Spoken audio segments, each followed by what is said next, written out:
네, 지수가 이렇게 등락을 심하게 겪을 줄은 꿈에도 몰랐습니다. 다시 하루 만에 5,100선을 회복해낸 코스피고요. 자, 그런 가운데 오늘 주도 섹터들의 접근이 가능한지 이분과 함께 알아보도록 하겠습니다. 메리츠증권 광화문 프리미어센터 이화진 차장 어서 오세요. 안녕하세요. 네, 차장님 반갑습니다.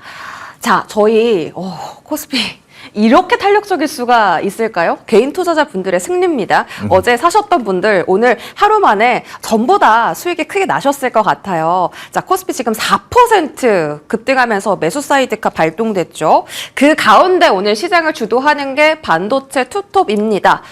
하루 만에 주가를 회복하긴 하는데요. 어제 떨어진 것만큼 다 올라오진 않았어요. 그러면 오늘도 이 자리 매수의 의미가 있나 궁금한데 투톱에 대한 시선은 여전히 지금 자리도 매수예요? 네, 뭐 지금 이제 SK하이닉스와 삼성전자의 어제의 하락이 그러면 과연 어제의 하락들이 이 두 회사들에 대한 실적이 미스가 났느냐? 그건 아니었죠. 물론 이제 워낙 단기적으로 많이 올라왔으니까 조금 수급적인 부담이 될 수는 있다라고 생각을 하고 있습니다. 물론 이제 우리가 대부분 지금 개인 투자자들이 굉장히 좀 많은 이제 물량들이 이제 삼성전자와 하이닉스에 들어왔다라고 하게 되면 결국은 이게 단기간으로 아닌 좀 중장기적으로 보고 들어오신 분들이 굉장히 많을 거라서 생각을 하고 있습니다. 지금 항상 여러 이제 해외 IB 쪽 리포트, 뭐 시티그룹도 마찬가지고 최근에 심지어 윈테이지 커밍을 이제 리포트를 냈던 이제 숀킴 이제 애널도 최근에 굉장히 높은 가격을 제시를 했죠. 실제로 이제 내년 이제 전망치 자체를 대략 한 뭐 200조, 300조까지 얘기를 한 상황이다 보니까 굉장히 그런 이제 27년까지는 AI에 대한 수요로 인해서 반도체 가격이 계속 꾸준히 좀 상승할 수 있다라고 얘기를 한 만큼 여기 아직까지는 실적에 대한 미스는 없었던 것 같습니다. 뭐 어제 뭐 팔런티어 실적도 마찬가지긴 하겠지만은 아직도 메타는 캐펙스 투자를 이제 작년보다 올해 2배 이상 이제 올라간 상황이다 보니까 이런 메모리 쪽에 대한 수요에 따른 반도체 업체들에 대한 전망치는 계속 상향하고 있다라고 말씀드리겠습니다.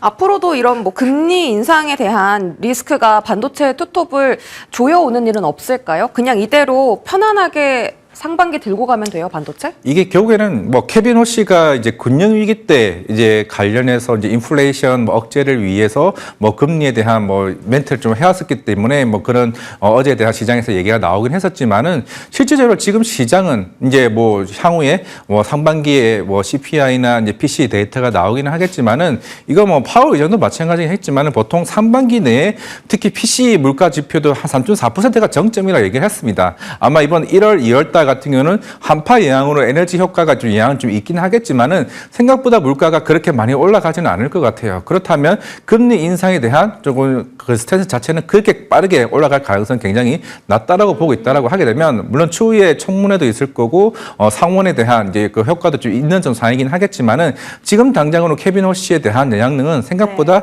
낮을 가능성이다 생각하고 있습니다. 아, 그럼 어제 완전 단계 조정이었네요? 어제는 뭐 단기적으로 워낙 이제 뭐 5%, 6%까지 좀 빠졌던 상황이다 보니까 네. 그게 좀 하루 만에 이제 어느 정도 굉장히 흐름이 좀 변동성이 큰 장이 좀 돼버렸다 생각하고 있습니다. 기회였네요, 어제가. 반도체 투톱은 지금도 여전히 매수 매력도가 있다라고 판단해 주시고요. 뭐 실적 성장도 지금 사실 증권가에서 예측을 할 수 없을 정도로 계속 가파르게 성장을 하고 있다라고 합니다. 저희가 반도체 투톱은 지속적인 팔로우업을 해드릴게요. 오늘은 매수다라고 말씀 주셨어요.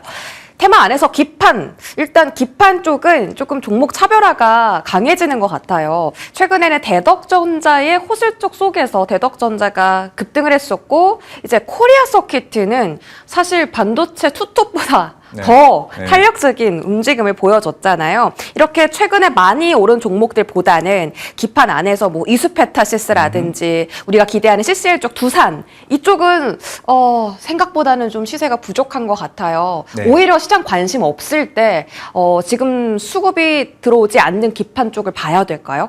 뭐 이게 결국에는 대부분 이제 뭐 전공정, 후공정, 뭐 기판 말씀하셨던 것처럼 이 반도체 내부 내에서 이제 순환매가 좀 이루어질 수 있다라고 생각하고 있습니다. 특히나 이제 올해 이제 조금 이제 새로운 이제 자율주행에 대한 시대가 이제 도래하기 시작을 할 거고 거기다가 이제 최근에 이제 마이크로소프트가 마이아 200을 이제 자체 칩을 이제 출시를 하는 만큼 이런 TPU 쪽에 대한 수요가 굉장히 커진다라고 봤을 때 먼저 이 스페타시스 같은 경우는 뭐 뭐 구글과 뭐 엔비디아 쪽에 대한 뭐 이런 규모에 대한 뭐 수익이 계속 꾸준히 좀 성장할 것으로 보이고 있고, 그러면 이제 두산 같은 경우는 이제 아직까지는 이제 그 대만 쪽에 있는 CCL 업체가 아직까지 컬 테스트를 통과를 못했습니다. 지금 당장으로는 엔비디아 CCL은 거의 독점 공급을 하고 있는 상황이죠. 뭐 추후에는 좀 과점 현상으로 좀 가긴 하겠지만은 그런 측면에서 뭐 오늘의 상승 탄력이 두산이 추후에 성장 모멘텀을 갈 수 있지 않을까 생각하고 있는데, 뭐 두산은 여러 가지 모멘텀이 있죠. 제일 중요한 건 SK 실트를 인수 여부입니다. 이게 지금 자금 조달에 대한 여러 가지 이슈가 있다 보니까 다른 종목들 대비해서 좀 탄력이 조금 약한 모습이긴 하겠지만은 적어도 2조 이내에서 어느 자금이 확보가 된다라고 하게 되면 지금 시장에서 결국에는 반도체, 결국 웨이프에 대한 공급 이슈가 나오고 있는 만큼 두산 모멘텀이 있고, 이제 처음 얘기했던 코리아 서키트나 그런 이제 TLB나 이제 그런 신팩 같은 경우는 결국 올해 자율주행이 본격적으로 FSD나 이제 뭐 벤츠나 여러 가지 지금 이슈가 나오고 있는 상황에서는 그런 전장 쪽에 들어갈 이제 기판에 대한 수요가 굉장히 크게 나올 수 있다고 생각을 하고 있습니다. 아, 전장 수요까지도 지금 이 기판 종목들이 모멘텀을 갖고 있다라는 건데, 기판에서 그럼 뭐가 제일 좋아요? 지금은 이제 코리아 서키트, 뭐 저희 당사 이제 반도체 NL 같은 경우는 코리아 서키트를 좀 굉장히 좀 중요하게 좀 여겨지고 있는 상황이고, 물론 올해 뭐 엔비디아 같은 경우는 뭐 소캠 이슈도 굉장히 좀 있었던 상황이기 때문에 저는 TLB나 대덕전자 같은 경우는 FC 이제 BGA 쪽에 대한 수요가 생각보다 올라갈 수 있는 상황이기 때문에 저는 일단은 코리아 서키트가 일단은 뭐 가장 우선적으로 좀 굉장히 중요하지 않나 생각하고 있습니다. 그동안 많이 올라서 오늘 혼자 떨어지는데 그럼 기회인 거네요? 뭐 충분히 전 기회라고 생각하고 있습니다. 뭐 오늘 뭐 차별화적으로 움직일 수는 있긴 하겠지만은 네. 우리가 좀 길게 본다라고 하게 되면 좀 긍정적이다 말씀드리겠습니다. 네, 기판에서는 이수페타시스도 두산도 아닌 코리아 소켓을 좀 대장으로 말씀해 주셨습니다. 저희 눈여겨서 지켜볼게요. 자, 기판 외에 오늘 장비주가 정말 강합니다. HBM3 쪽으로, 4 쪽으로 다시 시선이 좀 돌아오는 건지 궁금한데, 오늘 뭐 한화 비전도 급등하고요. 이외에도 한미 반도체 쪽도 오늘 기관 순매수 탑 1입니다. 오늘 투톱 아니고 한미 반도체를 사더라고요. 장비주는 사실 다 잘 나가다 보니까 선택이 어려워요. 뭘 사느냐에 따라서 내 포트에 대한 수익이 달라질 텐데, 그래도 기대 수익 좀 높겠다 하는 장비주 있으세요? 뭐 한미 반도체야 늘 항상 SK 하이닉스 실적 발표나 아니면 HBM4 퀄테스트 통과 여부가 제일 중요한 이슈이기 때문에 항상 변동성이 큰 뭐 상황이긴 합니다. 뭐 근데 해외 쪽에서는 사실 좀 한미 반도체를 썩 좋아하지는 않더라고요. 어제도 이제 커브에서 제외한 이제 IB 증권사가 좀 나오긴 했었지만은 일단은 지금 이제 HBM4로 이제 본격적으로 이제 양산을 시작하게 된다라고 하게 되면 뭐 최근에 뭐 하나 마이크론이나 아니면은 그 요테크닉스 그리고 이제 관련해서 이제 뭐 여러 이제 반도체 소부장 업체들이 조금 분위기를 좀 띄워주고 있는데, 저는 개인적으로 하나 마이크론은 이제 패키징 이제 업체죠.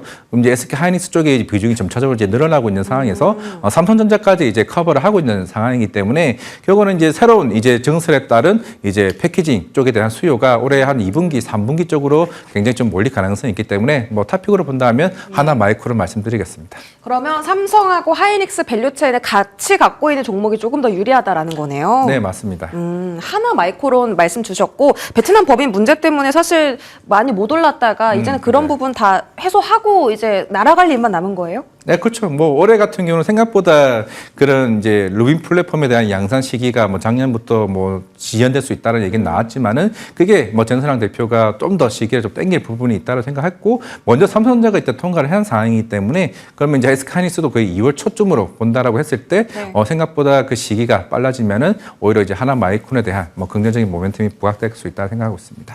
하나 마이크론 기대해 보도록 하겠습니다. 반도체 다양하게 종목들 살펴봤고요. 저희 전력하고 원전 한번 보시죠. 일단 오늘 외국인 수급이 삼성전자, 하이닉스, 그다음 LS 일렉트릭인 게 사실 어떤 의미인지가 가장 궁금하거든요. 실적은 다 좋습니다. 변압기 3대장이 다 좋은데, 자, 최근 현대 일렉트릭은 좀 횡보하는 분위기고요. 효성중공업은 고점 터치 후 떨어졌거든요. 오늘 강한 LS 일렉트릭 가장 매력도가 높습니까? 결국에는 지금 이번 이제 4분기 이제 실적을 이제 하나둘씩 보게 되면 확실히 2분기, 3분기와는 다르게 본격적으로 북미 쪽의 매출 비중이 점차적으로 이제 늘어나는 이제 시기라고 볼 수가 있을 것 같습니다. 뭐 관세 부담이야 한 뭐 200억, 300억 정도 이제 수준이고, 결국에는 이제 LS 일렉트릭이 그나마 최근에 3분기 때부터 북미 쪽 매출이 좀 이제 인식이 되기 시작을 했는데 그만큼 지금 이제 이번 다보스 포럼에서 여러 가지 멘트들이 나왔죠. 젠슨한 대표도 마찬가지고 일론 머스크 대표도 마찬가지고 올해 AI 산업 주에서 굉장히 중요한 거는 결국 에너지 확보라는 얘기를 굉장히 많이 했습니다. 그러면서 뭐 원전, 전선, 전력 등에 대한 얘기를 꾸준히 좀 해왔던 만큼 지금은 어차피 28년까지에 대한 수준 모멘텀이 이미 꽉 차 있는 상황에서 결국에는 새로운 이제 추가적인 수준 모멘텀이 나올 가능성이 굉장히 큰데 아직까지는 북미는 그 노후화된 이제 전력에 대한 교체 수요가 계속 꾸준히 좀 남아 있는 상황이고 여기다가 유럽까지 좀 확대되는 상황이다 보니까 그에 대한 실적 모멘텀이 이제 수주와 같이 덩달아 상승하는 시기가 아닌가라 생각하고 있습니다. 그러면 지금 변압기는 좀 가격이 높아도 접근이 가능하다 이렇게 보시는 거예요? 네, 그 중에서도 사실 LS 일렉트릭과 뭐 LS 아까 브리핑 때 말씀해 주셨던 것처럼 네. 이쪽 그룹에 대한 전반적인 수직 계열화에 대한 시너지 효과가 본격적으로 조금 이제 발휘할 수 있는 기간이 아닌가 생각을 하고 있습니다. 그럼 가능하다? 네, 충분히 가능하다 생각하고 있습니다. 좋습니다. LS 일렉, 오늘 신고가인데요. 접근이 가능하다라고 좀 보시는 것 같습니다. 수직 계열화에 대한 수혜가 본격화되기 시작했다라는 발언 전해주셨고요. 원전 쪽도 궁금한데 오늘 단순히 시장이 좋아서 가는 건지 아니면 새로운 모멘텀이 생겨나고 있는 건지 궁금합니다. 원전 안에서 우리가 대표적으로 알고 있는 게 두산 에너빌리티인데요. 오늘 뭐 3% 안팎의 상승 흐름이 나와주고 있습니다. 일단 국내에서는 신규 원전 건설 이슈 있고요. 해외에서는 그 전력 인프라에 대한 SMR 수요 있잖아요. 네. 원전은 차장님이 계속 긍정적으로 보셨는데 네. 조금 지루하거든요. 그래도 참아요? 뭐 항상 작년에도 한 8월 달부터 한 4개월 동안 그 박스권을 헤매다가 이제 최근에 이제 9만 원까지 올라왔던 이제 두산 에너빌리티를 보더라도 네. 지금은 이제 미국뿐만 아니라 이제 글로벌적인 원전 입찰 수요가 굉장히 많죠. 이건 뭐 대형 원전이긴 하겠지만은 결국 미국이 최근에 트럼프 대통령이 그런 SMR 관련된 규제를 계속 꾸준히 이제 완화를 한다라는 거는 일반 빅테크 업체들도 사실 원전에 대한 이제 뭐 기업 투자들이나 이런 게 좀 가속할 때 가능성이 굉장히 좀 높다라고 생각하고 있습니다. 왜냐하면은 결국에는 올해는 좀 에너지와 관련된 뭐 오클로나 이제 관련 뭐 미국에 있는 이제 원전 업체들 같은 경우도 그만큼 이제 올해 입찰 수요가 굉장히 좀 많아지고 있는 상황인데 지난주에도 GE 베르노바 실적 발표 이후에도 올해가 굉장히 주요 이제 시점을 좀 본 게 결국에는 신규 수주에 대한 가이던스가 완전 뒤바뀐 상황이죠. 이미 작년 3분기 때도 얘기를 해왔던 거는 그동안은 사실 유틸리티 업체들에게 그런 수주 물량들이 비중이 컸더라면 올해 같은 경우는 빅테크 업체들에게 수주가 굉장히 많았다고 하고 있습니다. 이미 작년에 테슬라 쪽에 가스탑이 이미 5개를 이제 수주 받은 상황인데 두산 에너빌리티 같은 경우는 올해 목표치가 대략 한 14조 좀 신규 수주 물량입니다. 사실 이것보다는 전 컨센이 더 커질 것 같아요. 특히나 이제 뭐 퐁티누프 폴란드 있을 거고 체코도 이제 두 번째인 템물린 쪽도 아마 내년 상반기쯤을 좀 생각을 하고 있는 상황인데 유럽 쪽에 대한 원전 수주를 받게 되면 웨스팅하우스가 가져간다라고 했을 때 거기서 두산 에너빌리티 주기기에 대한 수주가 더 일어날 가능성이 더 크기 때문에 대형 원전과 SMR 쪽에 물론 아직은 공시가 나진 않았지만은 차원 공장 쪽에 있는 SMR 이제 공장 착공이 본격적으로 이루어지게 된다라고 하게 되면은 두산 에너빌리티는 또 한 번 이제 이 방향으로 슈팅이 나올 가능성이 좀 있다고 생각하고 있습니다. 그럼 지금이 기회일 수 있겠네요, 오히려? 저는 지금 가격대에서는 물론 이게 몇 달 전에는 앵커님께 얘기할 때는 한 6, 7만 원대는 저는 무조건 담아가자고 얘기했는데 네. 지금 가격대에서도 충분히 9만 원, 8만 원대에서는 가능하다고 생각하고 있습니다. 업사이드 어디까지 보세요? 업사이드는 지금 15만 원까지는 보고 있고 이거는 이제 사실은 애널리스트 입장에서는 사실 공시가 나고 수주를 받아야 목표가를 올릴 수가 있습니다. 근데 지금 가격대에서는 충분히 15만 원도 저는 가능하다고 저는 생각하고 있습니다. 야, 두산 에너빌리티는 정말 긍정적으로 좀 보고 계시는 종목 중에 하나고 업사이드는 15만 원 정도 생각하고 계신다라고 하네요. 그 수주에 대한 이슈가 뉴스에 좀 많이 노출이 되는지를 한번 곁들여서 참고해 보시면 좋겠어요. 자, 다음은 건설주예요. 사실 그 두산 에너빌리티만큼이나 매력적인 종목들이 현대건설하고 삼성물산이거든요. 근데 특히 현대건설은 실적도 이미 두산 에너빌보다 너무 좋고 삼성물산의 매력도는 주주 환원에 대한 정책이 있다라는 거예요. 차라리 두산 에너빌보다 지금 좀 추세를 더 가파르게 만들어가는 건설을 보는 게 어떨까 이런 생각도 드네요. 뭐 건설로 본다면 원전이 같이 엮여 있는 뭐 대우건설이나 현대건설, 말씀드린 대로 삼성물산 네. 아마 조만간 3차 산법 개정안도 어느 정도 입법화 된다라고 하게 되면은 결국에는 이제 뭐 삼성물산이 더 충분히 매력적일 수 있다라고 생각을 하고 있고 뭐 각자마다 모멘텀이 좀 다르다고 생각을 하고 있습니다. 결국에는 이제 현대건설 같은 경우도 이제 본격적인 불가리아 이제 원전에 대한 착공이 이제 관련 이제 본계약이 나올 가능성이 좀 있다라고 봤을 때는 거기에 따른 EPC에 대한 수요가 더 커질 수 좀 있는 좀 상황이고 뭐 이라크나 특히 중동 쪽에 대한 이제 수주 모멘텀도 충분히 좀 나올 수 있다라고 보고 있는 상황이기 때문에 원전은 저는 이때부터 현대건설이 좀 먼저 탑픽이라 생각을 하고 있습니다. 두산 에너빌보다요? 두산 에너빌리티 전 두 개 다 다 어차피 같이 이제 보는 쪽으로 생각하고 있고 뭐 우진이나 뭐 우리 기술이나 뭐 좋은 종목도 있긴 하지만은 좀 안전적인 측면에서는 이 두 회사를 말씀드리겠습니다. 원전은 조금 안정적인 종목을 선택하는 게 좋겠다. 현대건설까지 같이 긍정적으로 평가해 주셨습니다. 자, 다음은 오늘의 핫한 테마죠. 우주항공 넘어갑니다. 스페이스X와 XAI가 합병을 했어요. 스페이스X가 지금 상장 추진위를 좀 앞당기고 있다라고 하거든요. 네. 그래서 만약에 정말 뭐 계획대로 상장이 되면 올해 6월에 상장을 합니다. 자, 근데 이제 계획대로 항상 IPO가 잘 안 되잖아요. 네. 그러면 스페이스X가 상장할 때까지는 최소한 우리가 이 테마를 봐야 되나 싶거든요. 이미 너무 많이 올랐지만 작년에 로봇의 랠리를 생각한다면 여기서 더 업사이드가 열려 있을 수도 있습니다. 이쪽에 대한 시선은 좀 더 길게 긍정적으로 보세요. 아마 이제 스페이스X가 상장하기 위한 여러 절차들이 공개가 될 때마다 오를 것 같아요. 주관사 선정, 그리고 증거 신고서 이제 제출. 뭐 이런 이슈가 나올 때마다 시장에서는 생각보다 이제 상장 기일이 이제 어느 정도 확정되는 순간까지는 이제 불확실성에 대한 해소라고 아마 시장에서는 해석할 가능성이 있는데 뭐 시장에서는 한 1조 5천만 달러 정도 수준이라고 얘기를 해요. 그럼 그게 대략 한 2천조 가까이라고 좀 감안을 해봤을 때 결국에는 스페이스X에 따른 뭐 자금 조달 이슈들 요 최근에 지금 이제 일론 머스크도 그랬고 블루 오리진의 이제 제프 베이조스도 이제 그런 얘기를 했죠. 화성으로 가서 데이터 센터나 이제 로봇들을 가서 우리는 거기서 이제 생산을 하겠다고 얘기를 했습니다. 그만큼 시장이 더 커질 수 있다라고 좀 감안을 해봤을 때 충분히 스페이스X에 대한 뭐 어느 정도 상승 효과에 따른 뭐 미래에셋 증권은 이미 4천억 원 정도의 자금을 이제 투자를 해왔었죠. 최근에 박현주 회장도 얘기를 했다시피 충분히 5년 이내에 대한 가치를 얘기를 해왔던 상황인 만큼 거기에 따른 지분 투자 수익들 아니면은 우주 항공 섹터들 특히 최근에 HVAM도 특수항공 관련해서 이제 공급 계약 맺은 회사들이 아마 수혜를 좀 받지 않을까 생각하고 있습니다. 계속 더 받을 거다. 충분히 좀 받을 수 있다고 생각하고 있습니다. 우주항공은 모멘텀 우리가 생각했던 것보다는 조금 더 길게 봐야 되는 것 같아요. 일단 12월까지만 하더라도 단기로 보시는 분들 많았지만 지금의 시세 조금 더 이어질 수 있겠다라는 측면에서 우주항공 테마 전략 참고해 보시면 좋겠고요. 통신 장비도 같이 강합니다. SK텔레콤도 사실 이 무거운 종목이 이렇게 급등할지는 몰랐고 RFHIC나 KMW 차트를 보면 똑같습니다. 1월 20일부터 같이 지금 상승 추세 만들기 시작하거든요. 이들도 좀 실적 좋은 종목 위주로 접근하는 건 어때요?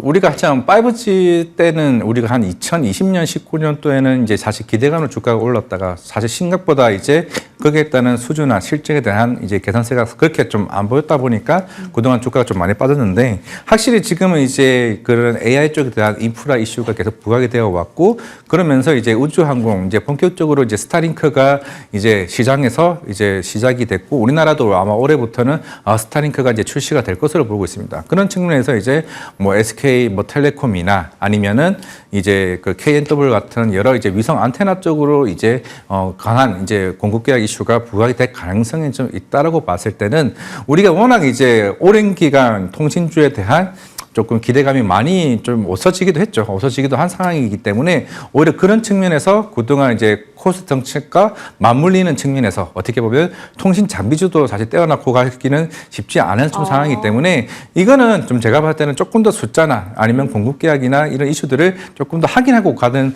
측면도 좀 없지 않을까 생각을 하고 있습니다. 지금 당장 적금 도단에 조금 더 이슈나 정책적인 부분들 확인하면서 접근해보자 통신 장비 조금은 조심스럽게 언급을 해주셨습니다. 알겠습니다. 자, 저희 마지막으로 오늘 증권 지주사 같이 볼게요. 증권 일단 너무 강한 게 뭐 역대급 거래 대금에다가 뭐 이제 6월부터는 증시가 그 거래할 수 있는 시간이 늘어난다 이런 말도 있더라고요. 증권사들이 본인들 입으로 증권주 사세요 이러고 있어요. 근데 잘 가네요. 이거 어떻게 대응할까요? 결국에는 브로커리지 수입이 어디가 많냐라는 해설을 좀 봐야 된다 생각해요. 모든 증권주가 다 좋다라는 의미라기보다는 키움증권이 사실 브로커리지 비중이 제일 높습니다. 뭐 50% 이상 내겠죠. 그리고 최근에 지금 신용잔고가 30조까지 올라왔습니다. 그러면 당연히 신용이자에 대한 수익도 굉장히 커지고 있겠죠. 그런 측면에서는 키움증권이 굉장히 클 거고, 대신 미래에셋증권은 이게 만약에 이제 네이버 파이낸셜 이제 두나무에 대한 인수로 인해서 미래에셋증권은 여러 가지 핀테크 회사에 대한 밸류도 받을 수 있고, 거기다 스페이스X에 대한 지분 가치도 이제 받을 수 있는 상황이기 때문에 증권주 내에서는 이제 미래에셋증권이 가장 수익성이 굉장히 크다라고 좀 봤을 때는 이 두 개 회사를 봐야 되지, 보통 중소형 증권사들 같은 경우는 IB 수익이 굉장히 많습니다. 하지만 우리나라 입장에서는 아직까지는 금리 인하에 대한 부분이 굉장히 조금은 멀죠. 어떻게 보면 좀 아직까지 환율에 대한 영향도 봐야 되고 부동산도 봐야 되는 상황이기 때문에 중소형주보다는 대형사 두 업체들을 조금 눈여겨보자 말씀드리겠습니다. 아, 중소형보다는 대형사 위주로 보자라는 증권주 쪽에 대한 힌트를 주셨고요. 지주사는 저희 상법 개정 이야기가 이제 스멀스멀 올라오기 때문에 빠르게 탑픽 한 종목 알아볼까요? 일단은 뭐 지주사 같은 경우도 말씀드렸던 것처럼 이제 아까 뭐 LS도 충분히 좀 매력적이 있다라고 좀 보여주고 LS. 있고, 특히나 이제 제가 아까 미래증권, 키움증권 얘기했지만은 화면에 나왔던 것처럼 한국금융지주도 사실 3분기 실적이 굉장히 서프라이즈가 나왔습니다. 특히 한국금융지주도 여러 IB 쪽에 대한 수익성이 굉장히 크기 때문에 이 두 회사 좀 말씀드리겠습니다. LS와 한국금융지주 말씀 주셨습니다. 메리츠증권 광화문 프리미어센터 이화진 차장과 이 시간 함께 하셨습니다. 많은 도움 되셨길 바랄게요. 고맙습니다.